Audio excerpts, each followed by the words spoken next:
এসএসসিতে অতিরিক্ত শূন্যপদ তৈরি হওয়া নিয়ে যে মামলাটির ওপর এতদিন স্টে অর্ডার পড়েছিল, সেই মামলাটিরই আজ শুনানি হতে চলেছে সুপ্রিম কোর্টে।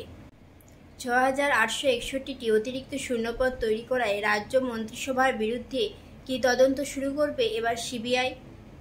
বিস্তারিত জানবো আজকের ভিডিওর মাধ্যমে। নমস্কার বন্ধুরা, welcome back to my channel Bengali job news.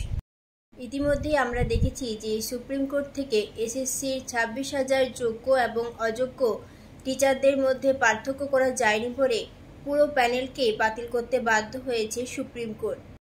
ফের আবার সুপ্রিম কোর্টে মামলা উঠতে চলেছে অতিরিক্ত শূন্যপদ নিয়ে।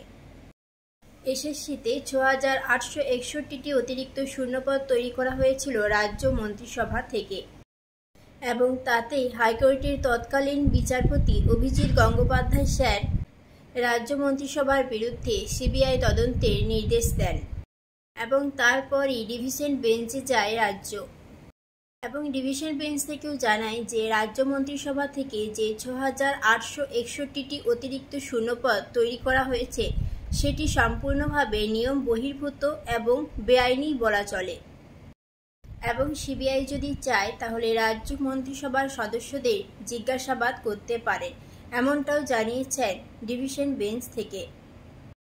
এরপর রাজ্য এই ডিভিশন বেঞ্চের রায়কেও চ্যালেঞ্জ জানিয়ে ওনারা আবার দ্বারস্থ হন সুপ্রিম কোর্টে, এবং সেই সময় হাইকোর্টের প্রধান বিচারপতি চন্দ্রচূড় স্যারের বেঞ্চ এই মামলাটির ওপর একটি স্টে অর্ডার ফেলে দিয়েছিলেন, যে কারণেই এতদিন ধরে এই মামলাটির ওপর কোনো রায়দান হয়নি। আজ মঙ্গলবার এই অতিরিক্ত শূন্যপদ তৈরির মামলাটি সুপ্রিম কোর্টের প্রধান বিচারপতি সঞ্জীব খান্নার বেঞ্চে উঠছে।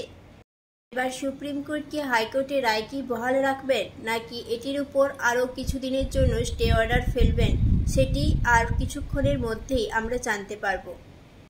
এই বিষয়ে আপনাদের মতামত অবশ্যই কমেন্টে জানাবেন, আর এরপর যদি কোনো গুরুত্বপূর্ণ আপডেট উঠে আসে তাহলে অবশ্যই আপনাদের সাথে সেটি শেয়ার করব। ভিডিওটি ভালো লেগে থাকলে অবশ্যই ভিডিওটিতে লাইক, কমেন্ট, শেয়ার করতে ভুলো না। আর চ্যানেলে নতুন হয়ে থাকলে অবশ্যই চ্যানেলটিকে সাবস্ক্রাইব করে দিও।